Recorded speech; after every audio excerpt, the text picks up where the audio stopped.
Mike Roxburgh. What I see are the key issues facing people and leaders and holding back performance inside New Zealand business. First, leadership is not valued as a skill on its own. Often the people who are promoted to leaders or managers are just the best technically at their job and not necessarily the best leaders. In a sporting analogy, most people think that the world's top sporting coaches are experts in strategy tactics of their game, whereas in fact the most common traits they have together is they're brilliant at bringing a group of people together and creating a high-performing team.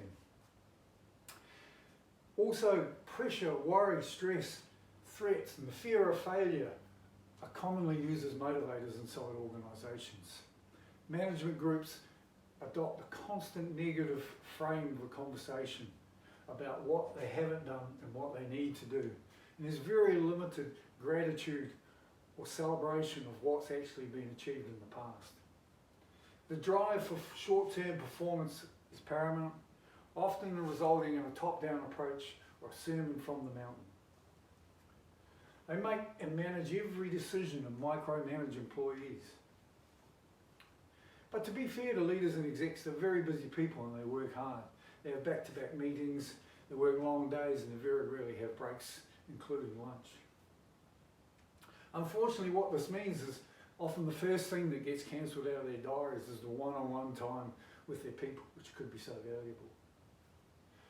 Additionally, behavioural issues are often not dealt with, which have dramatic impacts on cultures.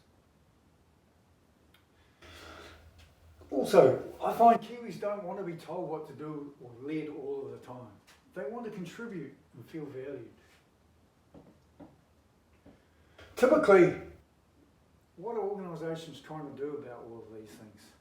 Well, they hold workshops and meetings, explain or tell their strategy to groups of people, hoping that they'll adopt it, pass it on, and potentially implement it throughout the organisation. They decide values arbitrarily, they put posters on the wall, they try to hold people to account to those values.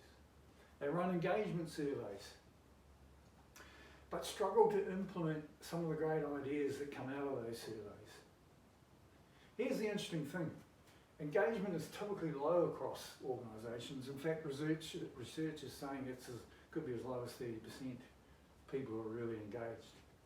But people have good ideas. They want to input. They want to feel valued and trusted. They want quality time with their manager. The consequences of not adopting these practices are dire, with staff turnover, productivity, absenteeism, amongst many things that lower profit results. So what's the new way forward? How can we resolve all of these things? Well, I feel the key is for leaders to move to be the facilitator, creating collaboration across the organisation, drawing out all the good stuff within. Painting a broad picture of vision/goals and then gaining input from the organisation and leaving them to implement.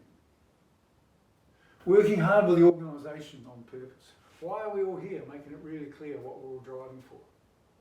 Placing on importance on how we work together, which will then inform a culture that we can develop. Leave more of the strategy or what to wider groups of people to implement. Use rewards and recognition. There's nothing better than being recognised by your peers or your manager. And often it's as simple as well done. In fact, I read recently that if you say 5 positive things to one thing you can work on better as a ratio, then you'll make a tremendous impact on the organisation.